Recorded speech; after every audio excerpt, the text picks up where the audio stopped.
سیکھنے کی چیز عزت کرنا ہے اور کروانا ہے، محبت تو خود ہی ہو جاتی ہے۔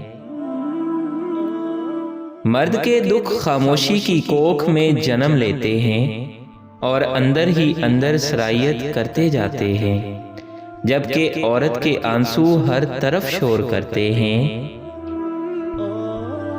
مرد بطخ کی مانند سے ہمیشہ اوپر سے پانیوں میں تیرتا ہے اور مچھلی کی طرح نچلے پانیوں میں نہیں جا سکتا۔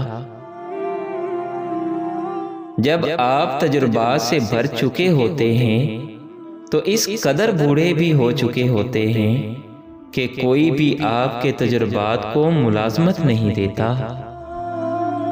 آپ کتنا ہی علم کیوں نہ پڑھ جاؤ، آپ کیسے ہی عالم کیوں نہ بن جاؤ، لازم نہیں کہ ہدایت پا جاؤ۔ یہ اللہ کی ایسی عطا ہے جس کے لیے وہ خود انتخاب کرتا ہے۔ علم کے سچے طالب بن جاؤ اور گڑ گڑا کے دعا کرو، شاید یہی پہلی سیڑھی ہے۔ زندگی کی خوبصورتی رشتوں سے ہے، اور رشتے تب ہی قائم رہتے ہیں جب ہم معاف کرنا اور درگزر کرنا سیکھ جاتے ہیں۔ اگر ایسا نہیں ہے تو پھر ہم صرف ایک قیدی ہیں ان سماجی رسموں کے جو ہمیں ساتھ رہنے اور ایک دوسرے کو دیکھ کر مسکرا دینے پر مجبور کر دیتی ہیں۔ بند آنکھوں میں نظر آنے والے وہ لوگ ہوتے ہیں جو دل کے اس کونے میں بستے ہیں جہاں سے محبت جنم لیتی ہے۔ زندگی کے آدھے غم انسان دوسروں سے غلط توقعات کر کے خریدتا ہے۔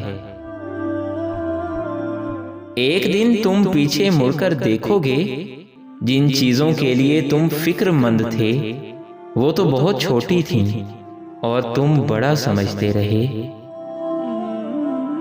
مرد کی محبت عورت کو کبھی مکمل سایہ نہیں دیتی، اس کے رویوں کی دھوپ کہیں نہ کہیں سے عورت پر پڑتی رہتی ہے۔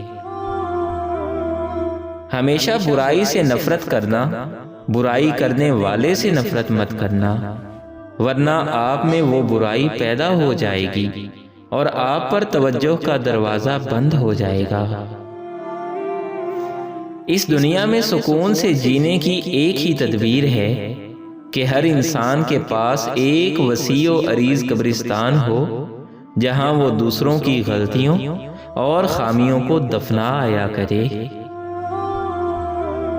چیخ و پکار انسان کے وقار میں کمی کا باعث بنتی ہے۔ لوگوں کو اپنی خاموشی سے خوف زدہ کرنا سیکھو۔